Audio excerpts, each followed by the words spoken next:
Friends, आज हमारा topic है इलेक्ट्रोमैग्नेटिक वेव थियरी।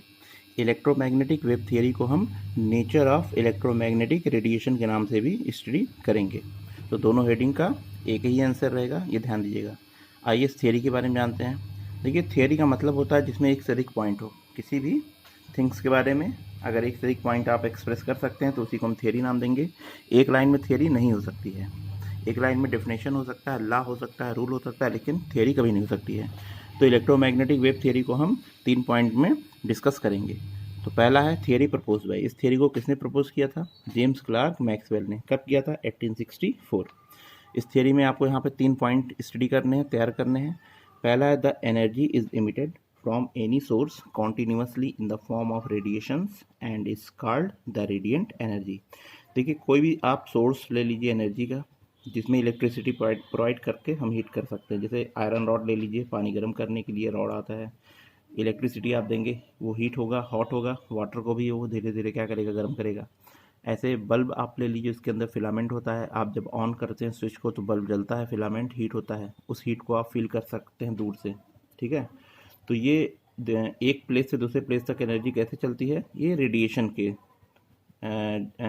के फॉर्म में चलती है। रेडिएशन का मतलब वेव आप समझ सकते हैं, जिसमें फ्रीक्वेंसी हो, वेवलेंथ हो, वेलोसिटी हो, एम्पलीट्यूड हो, वो सब क्या कहलाता है? वेव। तो रेडिएशन के फॉर्म में चलने के कारण उसे हम क्या कहते हैं? रेडिएंट एनर्जी, ठीक है। यानी इलेक्ट्रिसिटी प्रोवाइड करने पे जो हीट होता है उसे हम कहेंगे रेडिएंट एनर्जी, क्योंकि एक प्लेस से दूसरे प्लेस तक वो वेव नेचर में यानी कि रेडिएशन के फॉर्म में ट्रेवल करती है। दूसरा पॉइंट है the radiation consist of electric and magnetic field oscillating perpendicular to each other and both perpendicular to the direction of propagation of the radiation। जब रेडिएशन आगे की तरफ बढ़ता है तो उसे हम प्रोपेगेशन कहते हैं। जब इलेक्ट्रिक और मैग्नेटिक फील्ड से ये डेवलप होता है तो दोनों में आप देखेंगे ये वाइब्रेट यानी ऑसिलेट करेगा, एक बार ऊपर जाएगा, एक बार नीचे जाएगा। तो दोनों में जो अगर एंगल की बात करते हैं तो एक दूसरे के 90 डिग्री पर होंगे, यानी कि परपेंडिकुलर होंगे। तीसरे पॉइंट में आते हैं। The radiations possess wave character and travel with the velocity of light। इनकी जो स्पीड होती है, अब आप कहेंगे ये फिलामेंट की बात कर रहे हैं या रॉड की बात कर रहे हैं या किसी और सब्सटेंस की बात कर रहे हैं, तो सब में हम बात कर रहे हैं जो भी हीट एक प्लेस से दूसरे प्लेस तक जाती है वो स्पीड ऑफ लाइट के स्पीड से ही जाती है। वो कितना होता है? 3 × 10⁸ मीटर पर सेकंड। एग्जैक्टली इतना नहीं होता है, लेकिन हम इसी को यूज़ करेंगे न्यूमेरिकल्स वगैरह में, ठीक है। अब आइए, ये तो आपका हो गया थियरी, इलेक्ट्रोमैग्नेटिक वेव थियरी। अब छोटे छोटे जो टर्मिनोलॉजी हैं जो वेव को डिफाइन करते हैं, रेडिएशन को, उसे हमें जानना है। तो some important characteristics of a wave. कोई पूछे वेव क्या होता है तो आप बहुत आसानी से इसे एक्सप्लेन कर सकते हैं। वेव वो होता है जिसमें वेवलेंथ हो, फ्रीक्वेंसी हो और वेलोसिटी हो। जिसमें वेवलेंथ हो, फ्रीक्वेंसी हो, वेलोसिटी हो, क्या होगा? वेव होगा। आइए इस तीनों के बारे में जानते हैं। तो वेवलेंथ क्या होता है? Distance between any two consecutive crest और ट्रफ। अब क्रेस्ट और ट्रफ क्या होता है? आप इस फोटो को देखिए, नीचे जो बना हुआ है इसमें आप देखिए एक वेव है। ये मान लीजिए लाइट है, सोर्स है, यहाँ पे हीट किया गया। अब वो यहाँ से यहाँ तक कैसे जाएगा? तो अभी मैंने दूसरे पॉइंट में बताया है, ये एक दूसरे के परपेंडिकुलर होते हैं और ये ऑसिलेट करते हैं। तो इस लाइन के ऑसिलेट करेंगे, एक बार ऊपर जाएगा, एक बार नीचे जाएगा। तो मैक्सिमम हाइट आप देखिए, ये क्रेस्ट कहलाता है मैक्सिमम हाइट, और मैक्सिमम जो डेप्थ होगा वो ट्रफ कहलाएगा, ठीक है। दो कॉन्जिक्यूटिव क्रेस्ट ले लीजिए, ये ट्रफ ले लीजिए, इसके बीच का जो डिस्टेंस होता है इसी को हम लोग क्या कहते हैं? वेवलेंथ। क्लियर? इसी क्या कहते हैं? वेवलेंथ। दो कॉन्जिक्यूटिव क्रेस्ट या ट्रफ के बीच का जो डिस्टेंस होगा उसी को हम लोग वेवलेंथ कहते हैं। इसे लैम्डा से डिनोट करते हैं, ये रहा लैम्डा, ठीक। इसे हम एंगस्ट्रॉम बाय डिस्टेंस है, तो एंगस्ट्रॉम हो सकता है, मीटर हो सकता है, सेंटीमीटर हो सकता है, नैनोमीटर हो सकता है या पिकोमीटर हो सकता है। कई यूनिट में हम इसे एक्सप्रेस करते हैं, लेकिन आपको ये चेंज करना आना चाहिए, क्योंकि कभी कभी न्यूमेरिकल में जो आप कैलकुलेट करते हैं वो किसी और में आता है और आंसर किसी और में पूछा रहता है, तो आपको ये चेंज करना आना चाहिए। तो 1 एंगस्ट्रॉम इक्वल टू 10⁻⁸ सेंटीमीटर, ये 10⁻⁻10 मीटर होता है। 1 नैनोमीटर में 10⁻⁹ मीटर, 1 पिकोमीटर में 10⁻12 मीटर। ये छोटी सी चीज़ें हैं, इसे आपको लर्न होना चाहिए। तो वेवलेंथ के बाद आपको जानना है दूसरा कैरेक्टरिस्टिक्स, फ्रीक्वेंसी, ठीक है। फ्रीक्वेंसी क्या होता है?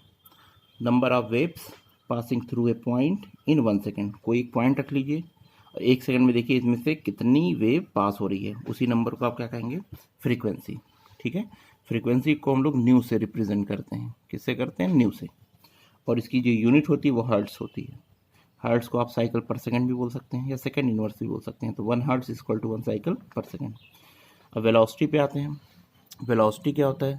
The linear distance travel by the wave in 1 second. 1 second में आप देखिए कितनी वेव कितना डिस्टेंस क्या करती है, कवर करती है, उसी को हम लोग क्या कहते हैं? Velocity.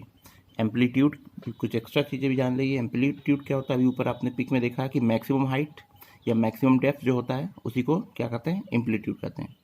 Height of the crest और the depth of the trough. जैसे एक लाइन आपने यहाँ पे देखा, अब ये वाइब्रेट करेगा, वेव ऊपर जाएगा मैक्सिमम और फिर ये नीचे जाएगा मैक्सिमम। तो ये जो डिस्टेंस होता है ये मैक्सिमम, ये जो डिस्टेंस होता है इसे हम लोग क्या कहेंगे? एम्पलीट्यूड। इसे ए से डिनोट करते हैं। फिर आते हैं वेव नंबर पे। वेव नंबर क्या होता है? Number of waves present in 1 centimetre length. 1 centimetre length में जितने वेव्स प्रेजेंट होते हैं उसी को कहते हैं वेव नंबर। ठीक है, इसे न्यू बार से डिनोट करते हैं। न्यू बार क्या होता है? 1/λ, यानी रेसिप्रोकल ऑफ द वेवलेंथ को ही क्या कहते हैं? न्यू वेव नंबर कहते हैं। कोई पूछे तो आप ये भी बता सकते हैं, न्यू बार इक्वल टू 1/λ। ये न्यूमेरिकल में ये सारे आपके फार्मूले जो है यूज़ होंगे, तो इसे आपको लर्न करना है। Relationship between velocity, wavelength and frequency, इस पर आपको न्यूमेरिकल एटॉमिक स्ट्रक्चर में मिलेगा। तो इसका फार्मूला आपको लर्न कर लीजिए। न्यू ये फ्रीक्वेंसी है, इक्वल टू सी ये वेलोसिटी है, डिवाइड बाई लेमडा। तो nu equal to c by lambda. यहाँ से आप चेंज भी कर सकते हैं। जैसे अगर मान लीजिए आपको सी निकालना हो, स्पीड निकालना हो, तो यहाँ पे ले जाइए न्यू इंटू लेमडा हो जाएगा। या मान लीजिए आपको लेमडा कैलकुलेट करना हो तो क्या करेंगे? सी बाई न्यू हो जाएगा। तो यहाँ पे आप इसे मॉडिफाइड करके कई फार्मूले बना सकते हैं। तो ये आपका ये टॉपिक ख़त्म होता है। ओके।